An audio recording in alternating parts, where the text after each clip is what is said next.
What is the plan at running back? I mean, are the Niners going to add some? Are they going to re-sign Mostert? Are they going to actually incorporate Trey Sermon into the offense? Are they going to give Elijah Mitchell 30 carries a game next year? What's the outlook here? I hope they don't, but I will say this, and I think Javi's the one who made the point too, so I'm just gonna steal it before he says it, and then he can like reiterate it and and just jump on it. But once again, but Lance, Sermon, and Banks, they all feel unison in terms of like how all this works, right? Okay. Sermon's not built.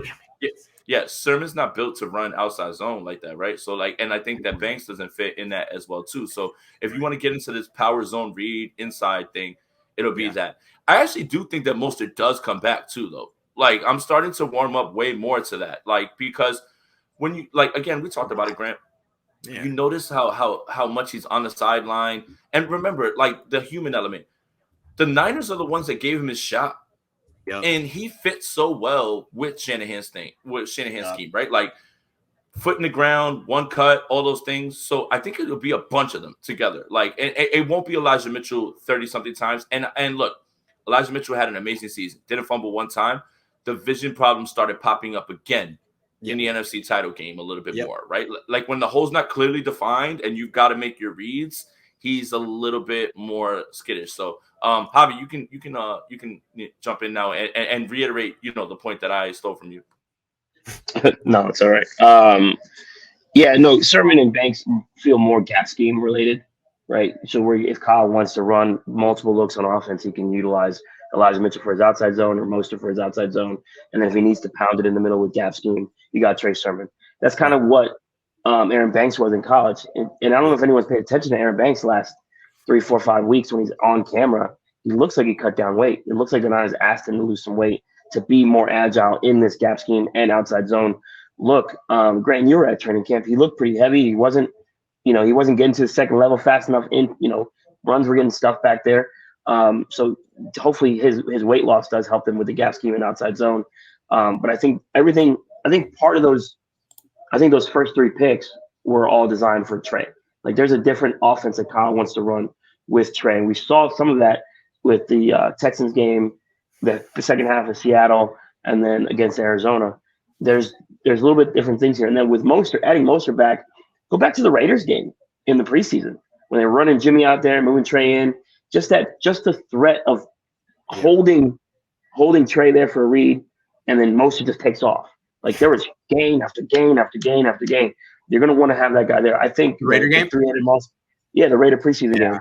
Yeah. So I would go Mostert, Mitchell, and Sermon, and I would try to find one of these late round running backs. Like today, Dameon Pierce from Florida. Yesterday, one of the better pass blocking running backs in the draft. You're gonna need that. So you want to have some things there, and he's got some good speed, good hands, very very efficient. So that if I'm the Niners too, I'm finding 2 or 3 running backs in this draft, and I'm not drafting them undrafted because Kyle finds gems later on. You owe it to yourself to bring these guys in because you're so good at finding them. Well, one more thing I want to say about Mostert real quick. I'm excited to bring him back. He's going to turn 30 in April. Here are his career stats: 284 regular season carries. That's like a season. 5.7 yards per carry. Then the playoffs, 53 career carries, 6.3 yards per carry. I love Raheem Mostert. I hope his career isn't over. It's been such a flash in the pan, but it's been so glorious. And I'd like to think he has one more year in him, because if he does, then Debo has a much longer career. He doesn't have to play running back anymore. It's a nice little domino effect. And I think that when you look at Raheem Mostert and you look at the come up, right? Team to team, right? He worked his way through special teams. I think that it fits in with the gritty nature of the culture that they're trying to build here as well, too. So when you notice him on social media pulling for his guys on the sideline still, I really just feel like I really don't remember, and somebody will probably remind me, later on, a guy who has been injured who pulls for his guys that much and wants to be a part of things. So I think that there is still an inkling to I want to be here. I built everything that I have here. And also, I don't know if he'll be as successful somewhere else in another scheme like this, right? I think all of this, right, exactly. Yep. And look, Breida, Ahmed went and he was okay, somewhere else, but he fits perfectly here. So yeah. And real quick, just when you bring Mostert back, you're going to limit Debo's touches in the backfield. Thank God, because he's going to get paid, and you want to preserve him as much as possible. Debo took a pounding this year. Now, is he able to handle it? Of course, but do you want to do that to your potentially $23 million wide receiver? No, probably not. So you're going to want to make sure you want to make sure you have a stable running backs.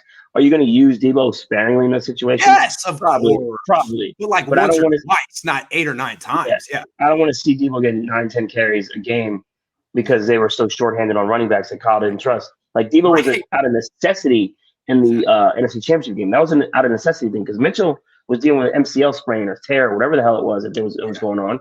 So I hope Debo gets his touches in the backfield, but make it like 2 or 3 in a game because you're able to run the ball effectively with a Trey, with Mostert or Mitchell or Sermon or whatever it is you're doing. I don't know.